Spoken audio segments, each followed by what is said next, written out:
अस्सलामुअलैकुम, क्या हाल चाल है बच्चों। तो आज हम class 9 chapter number 5 physical states of matter का गैसियस स्टेट स्टार्ट करने वाले हैं। और आज हम डिफ्यूजन और अफ्यूजन के बारे में पढ़ेंगे। डिफ्यूजन और अफ्यूजन ये गैस की प्रॉपर्टीज हैं।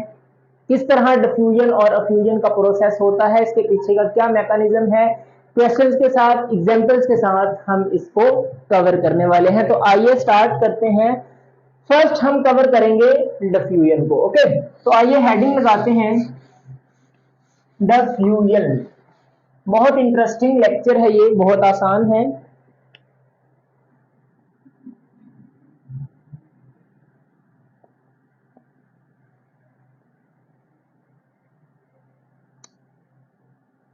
अच्छा बेटा, अगर डिफ्यूजन की बात करें तो जो गैस के मॉलिक्यूल्स हैं वो बहुत जल्दी डिफ्यूज हो जाते हैं। ओके, अब डिफ्यूजन का मतलब क्या है, तो सुनो जरा।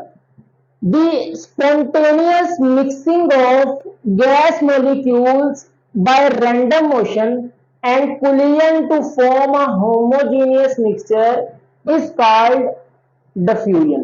ओके बेटा, गैस के मॉलिक्यूल्स का एक दूसरे के अंदर मिक्सअप हो जाना और फिर एक होमोजीनियस सॉल्यूशन बन जाना या होमोजीनियस मिक्सचर बन जाना, उसको हम क्या कहते हैं, डिफ्यूजन का प्रोसेस कहते हैं। ओके, तो आइए इसकी डेफिनेशन को लिख लेते हैं, फिर इसके कॉन्सेप्ट को समझेंगे। हमने क्या बात की, the spontaneous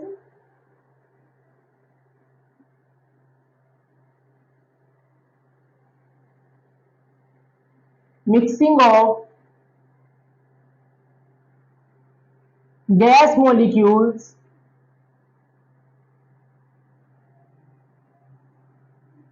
by random motion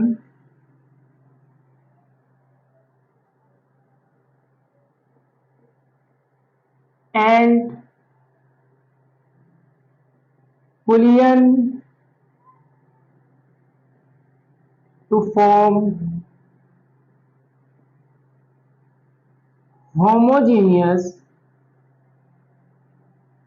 mixture is called diffusion. Okay, अब स्पॉन्टेनियस मिक्सिंग का मतलब है खुद ब खुद मिक्सअप हो जाना। ओके, जिसको कोई एक्सटर्नल फोर्स की जरूरत ना पड़े। स्पॉन्टेनियस मतलब खुद ब खुद मिक्सिंग हो जाना, किसकी, गैस के मॉलिक्यूल्स की, by random motion and collision to form a homogeneous mixture. Okay, इसकी सबसे बेस्ट एग्जांपल आपके पास ये एटमॉस्फेयर है। अब देखो बेटा, जो आपके पास एटमॉस्फेयर है इसमें कितनी ज्यादा गैसेस हैं। इसमें कार्बन डाइऑक्साइड भी है, ऑक्सीजन भी है, नाइट्रोजन भी है और डिफरेंट मतलब गैसेस हैं एटमॉस्फेयर में। तो देखिए ये एक दूसरे के अंदर इस तरह मिक्सअप हुई हैं कि आप इनको हाथ से पकड़ के तो नहीं अलग कर सकते। जैसे मैं आपसे कहूं कि बेटा ये आपके पास ये एटमॉस्फेयर में से मुझे ऑक्सीजन अलग करके दो, तो आप ऐसे तो नहीं कि ये पकड़ते फिरेंगे लोरी, हाँ ऑक्सीजन की मॉलिक्यूल कहाँ है, हाइड्रोजन का मॉलिक्यूल कहाँ है, तो ऐसा नहीं है। ये गैस के मॉलिक्यूल इस तरह मिक्सअप हुए हैं कि आपके पास इन्होंने होमोजीनियस मिक्सचर बना रखा है जिनकी कंपोजिशन थ्रू आउट सेम है। ओके, तो इस प्रोसेस को हम क्या कहते हैं, डिफ्यूजन का प्रोसेस कहते हैं। ठीक है, लेट्स सपोज मैं आपको इसकी ना एक और डेफिनेशन है वो भी आपको करवा देता हूं। पहली डेफिनेशन समझ हुई, समझ आ गई कि the spontaneous mixing of gas molecules by random motion and collision to form a homogeneous mixture is called diffusion. Okay, इसकी एक और डेफिनेशन करते हैं, हम उसको भी देख लेते हैं। वो क्या है आपके पास, the movement of gas molecules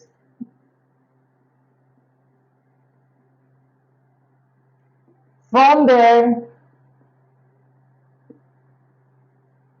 higher concentration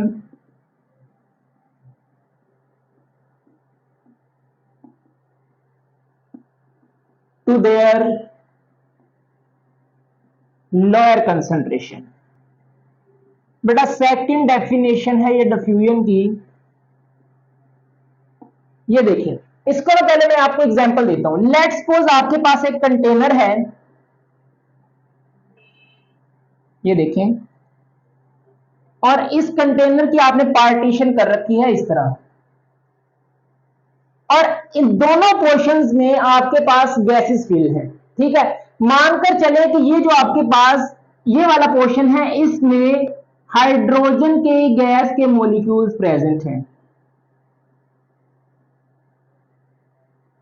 ये आपके पास हाइड्रोजन के मॉलिक्यूल्स हैं, ओके, हाइड्रोजन गैस है आपके पास।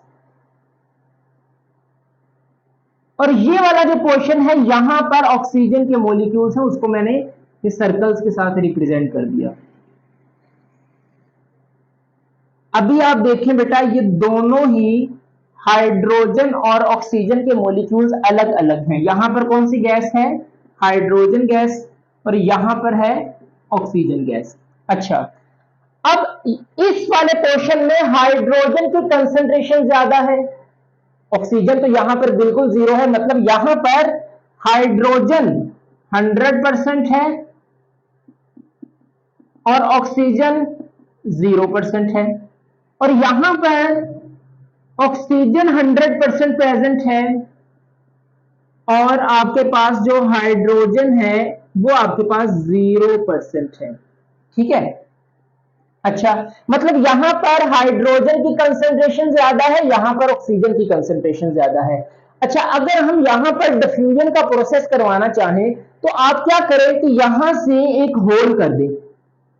ये देखिए, आपने यहां से एक सुराख कर दिया। अब होगा क्या कि बेटा ये हाइड्रोजन के जो मॉलिक्यूल्स हैं वो इस होल के जरिए यहां पर जाना शुरू हो जाएंगे और ऑक्सीजन के मॉलिक्यूल्स इस होल के जरिए यहां पर आना शुरू हो जाएंगे, ठीक है। मतलब कि यहां से ऑक्सीजन के मॉलिक्यूल्स इस होल से पास करके इस वाले पोर्शन में आ जाएंगे और यहां से हाइड्रोजन के मॉलिक्यूल्स मूव करके यहां पर आना शुरू हो जाएंगे। तो देखिए होगा क्या कि यहां पर मिक्सिंग होना शुरू हो जाएगी, ठीक है। फर्स्ट डेफिनेशन देखें, स्पॉन्टेनियस मिक्सिंग, और कुछ ही देर के बाद आप देखेंगे कि यहां पर बहुत ज्यादा आपके पास ऑक्सीजन के मॉलिक्यूल्स आ गए और यहां पर आपके पास हाइड्रोजन के मॉलिक्यूल्स आ गए। किसकी वजह से? इस होल की वजह से। अब ये आपके पास एक स्पॉन्टेनियस मिक्सिंग हो गई और दोनों ही पोर्शन में हाइड्रोजन भी आ गई और ऑक्सीजन भी आ गई, ठीक है। इस प्रोसेस को क्या कहा हमने?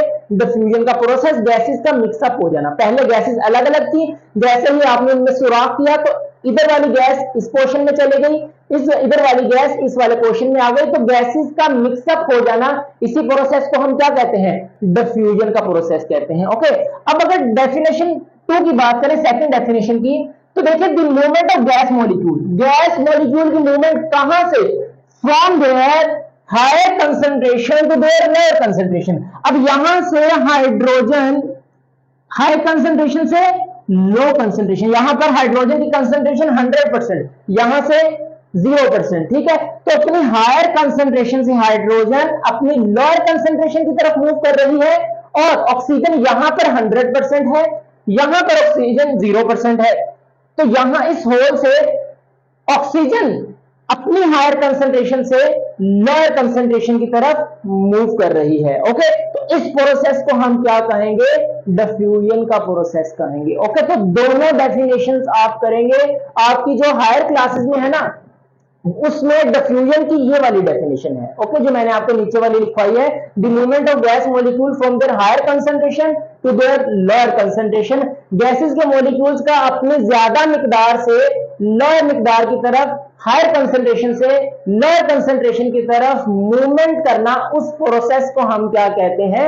डिफ्यूजन का प्रोसेस कहते हैं, ओके। यहां पर मैंने आपको एक और इमेज भी शो कर रखी है, आप उसकी मदद से भी समझ सकते हैं कि डिफ्यूजन का प्रोसेस क्या होता है। यही चीज मैंने वहां पर आपको शो कर दी है, okay.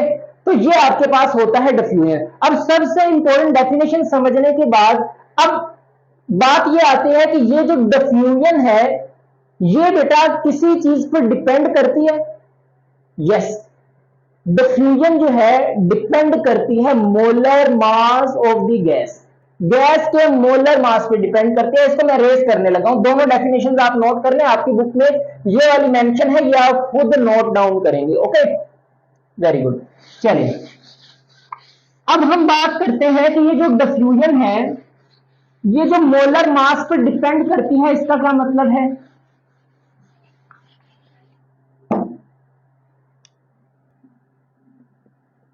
Diffusion of gases depends on molar mass of gas. Okay, अब बेटा एक लाइन आप याद रखेंगे कि जिस गैस का मोलर मास कम होगा वो जल्दी डिफ्यूज होगी। Okay, lighter the gas more will be the diffuse. जितना बेटा गैस का मोलर मास कम होगा, उसका वजन कम होगा, उसका मोलर मास कम होगा, वो उतनी ही जल्दी डिफ्यूज होगी। ठीक है, तो हम ये कहेंगे लाइटर द गैस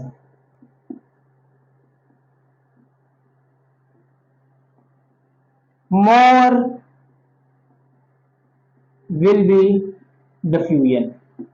जितनी हल्की गैस होगी उसकी डिफ्यूजन उतनी ही ज्यादा होगी। ठीक है, या इसका वाइस वर्सा भी कर सकते हैं कि higher heavier the gas less will be the diffusion. जितनी वजनी गैस होगी उसकी जो डिफ्यूजन होगी वो उतनी ही कम होगी। मैं आपको एग्जांपल देता हूं, देखें फॉर एग्जांपल एक बंदा है, उसका वजन है 100 किलो, ठीक है, 100 केजी उसका मास है। एक बंदा है, उसका वजन है 60 किलो। अगर मैं आपसे कहूं कि कौन दोनों की रेस लगा दी जाए, वैसे ये जुल्म है 100 वाले बंदे के साथ जिसका वजन 100 किलो है कि उसका 60 केजी के साथ वो 60 केजी वाले जीतेगा। ठीक है, अब आपने जैसे सुना कि यार एक बंदा है जिसका है 100 किलो वजन और दूसरा बंदा जिसका 60 किलो वजन है, इसकी रेस लगा दी जाए और आपसे पूछा जाए हाँ भी कौन जीतेगा, तो आप कहेंगे सर डेफिनेटली जिसका वेट 60 केजी है वो जीत जाएगा। उसकी वजह क्योंकि वो हल्का है, दुबला पतला है, यूं करके भागेगा, है ना। तो यहां पर भी ऐसे ही है, जिसका वजन कम होगा वो जल्दी स्पीडली डिफ्यूज कर जाएगी। ओके, और जिसका वजन ज्यादा होगा, जिस गैस का मोलर मास ज्यादा होगा, वो जल्दी डिफ्यूज नहीं करेगी, उसको मूवमेंट करने में थोड़ी सी प्रॉब्लम होगी। ओके, यहां पर अगर हम एग्जांपल की बात करें तो बस ये आपने पॉइंट याद रखना है, lighter the gas more will be the diffusion, और आगे इसका आप लिख सकते हैं वाइस वर्सा। ठीक है, इसका मतलब कि heavier the gas less will be the diffusion. अच्छा, मैं आपको ना एग्जांपल देता हूं।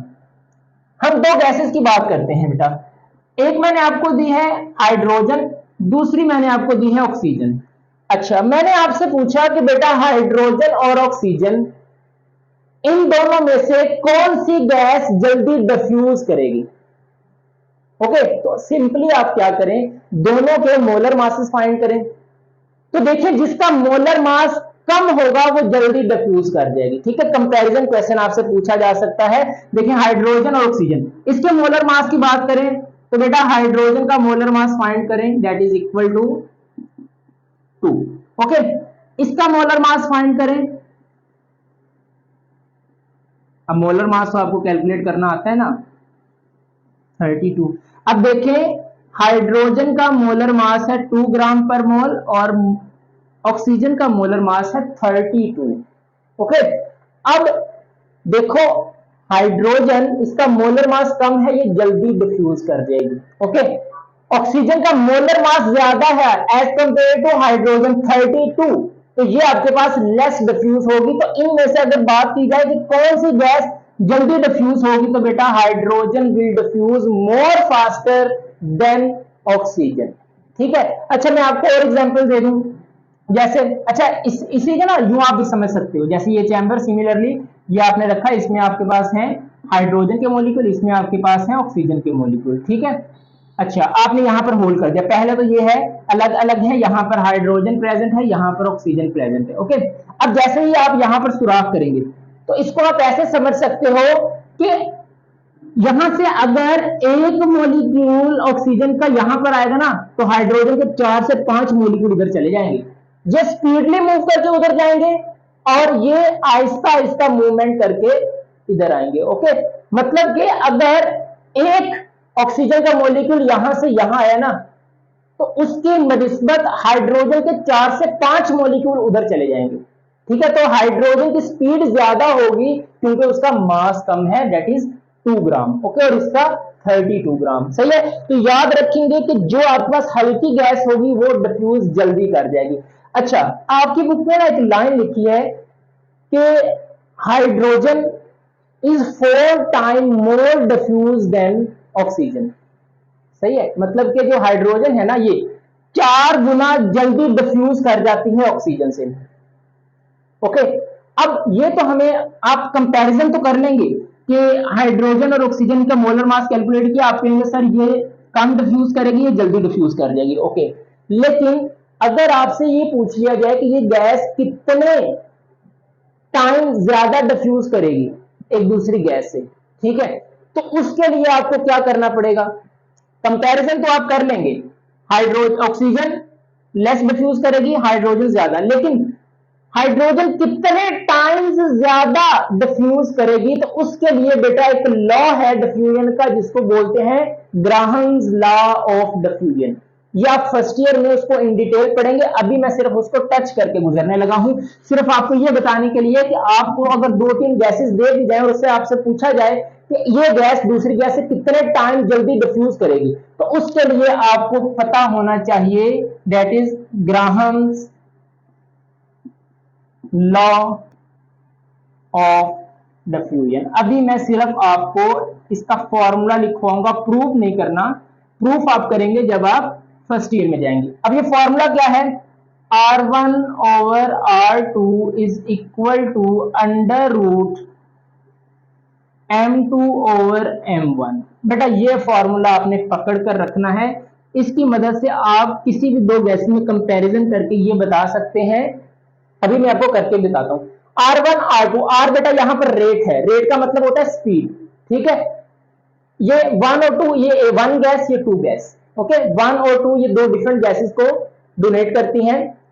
R1 का मतलब है rate of first gas, R2 का मतलब है rate of second gas. Okay, अब M1 का मतलब है molar mass of first gas. Okay, M2 का मतलब है molar mass of second gas. Okay, अब यहां पर एक चीज आप देखें बेटा, जिसका रेट ऊपर होगा ना उसका मोलर मास आप नीचे लिखेंगे, और जिसका रेट नीचे होगा उसका मोलर मास ऊपर लिखेंगे, इन्वर्स कर देंगे। ओके, और इसका फिर क्या लेना है आपने? अंडर रूट भी लेना है। जैसे इसकी हम एग्जांपल ले लेंगे, ठीक है। अब इसको मैं इस फॉर्मूले में कैसे लिखूंगा? देखो मैं लिखता हूं rate of hydrogen over rate of oxygen is equal to under root. अब देखिए हाइड्रोजन का रेट ऊपर है तो इसका मास नीचे लिखेंगे, ऑक्सीजन का रेट नीचे है जिसका मास ऊपर लिखेंगे, बस ये फॉर्मूला आपने पुट कर दिया। अब देखो R1 RH2 ओवर RO2 जी, ऑक्सीजन का मोलर मास कितना है? 32, पुट करो। हाइड्रोजन का मोलर मास कितना है? ये देखो 2, इसको पुट करो। ओके, अब इस चीज को मैं यहां पर लिखने लगा हूं। ये देखिए आपके पास यहां से क्या बनेगा? RH2 over RO2 is equal to, यहां पर बेटा 32 को आप कैसे लिख सकते हैं?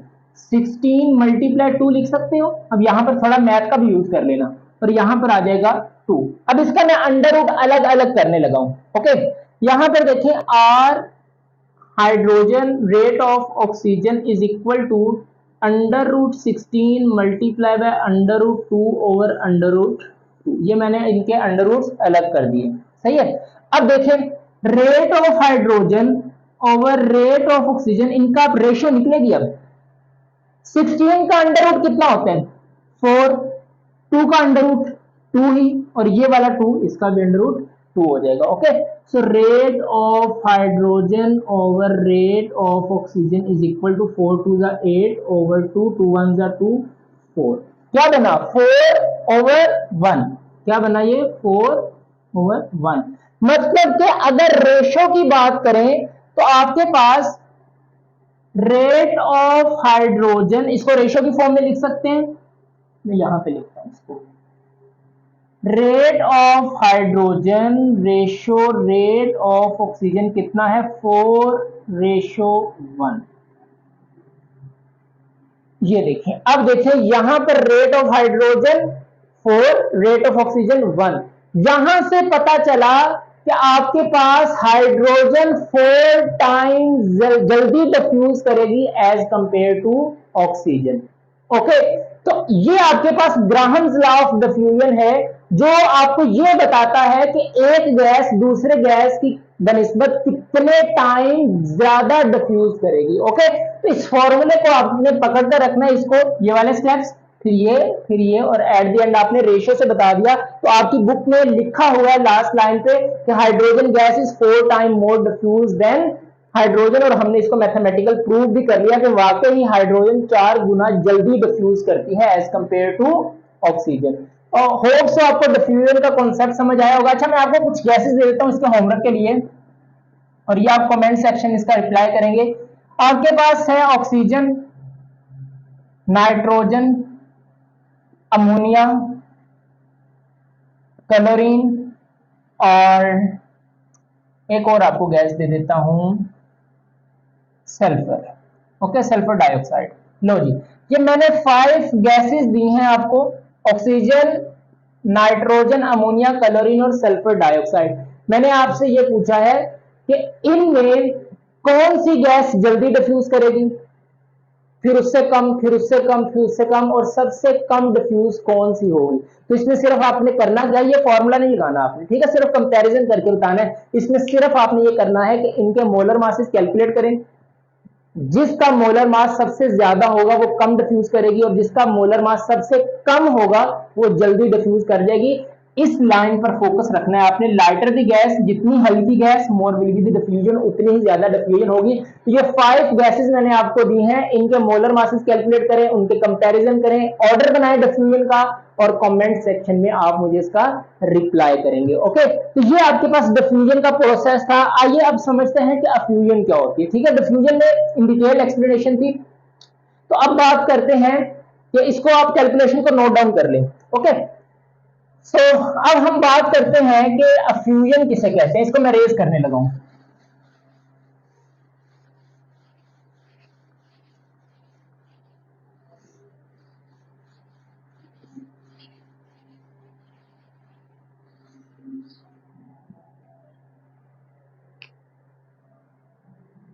लो जी, effusion.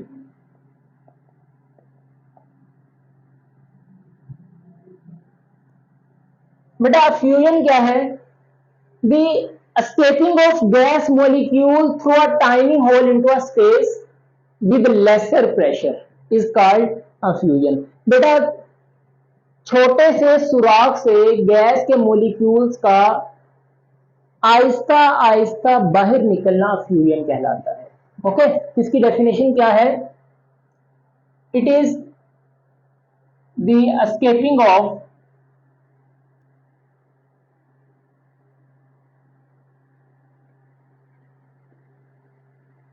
gas molecules through a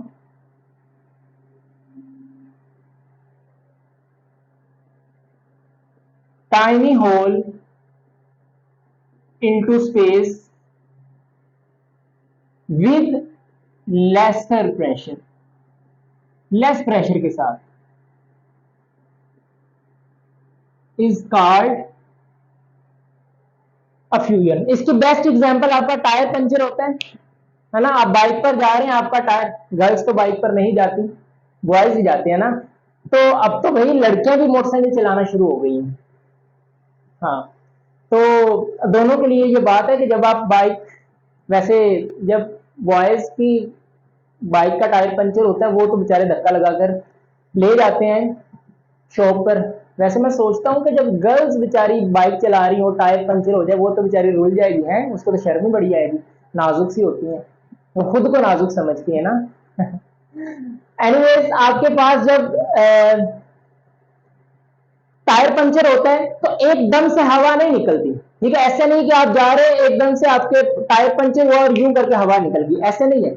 आपको पता भी नहीं चलता। आपका टायर जब पंचर होता है तो वो छोटे से सुराख से आहिस्ता आहिस्ता लेस प्रेशर के साथ जो हवा बाहर निकलती है, गैस के मॉलिक्यूल बाहर निकलते हैं, उसको हम क्या कहते हैं? अफ्यूजन का प्रोसेस कहते हैं। ठीक है, इसकी और एग्जांपल आप देखें, बालून है आपके पास, आपने बालून फिल किया, उसके अंदर हल्की सी पिन लगा दें, ठीक है, सुराख कर दें, तो वो आपके पास आहिस्ता आहिस्ता गैस के मॉलिक्यूल्स बाहर निकल रहे हैं छोटे से सुराख से विद लेसर प्रेशर। उस प्रोसेस को हम क्या कहते हैं, अफ्यूजन का प्रोसेस कहते हैं। तो अफ्यूजन की डेफिनेशन क्या बनेगी, it is the escaping of gas molecule through a tiny hole into a space with lesser pressure is called effusion. Okay, अब याद रखना है कि जिस तरह डिफ्यूजन मोलर मास पर डिपेंड करती थी, इसी तरह अफ्यूजन भी मोलर मास पे ही डिपेंड करती है, ठीक है, इसीलिए मैंने वहां पर जोर देकर आपको करवा दिया। इसको सिर्फ आपने ये समझना है, सेम वही कॉन्सेप्ट कि जितना आपके पास हल्की गैस होगी उतनी ही जल्दी अफ्यूज हो जाएगी, ठीक है। तो ये भी आपके पास जो है अफ्यूजन डिपेंड करती है,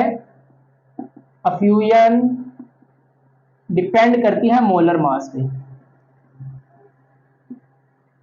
ओके, लाइटर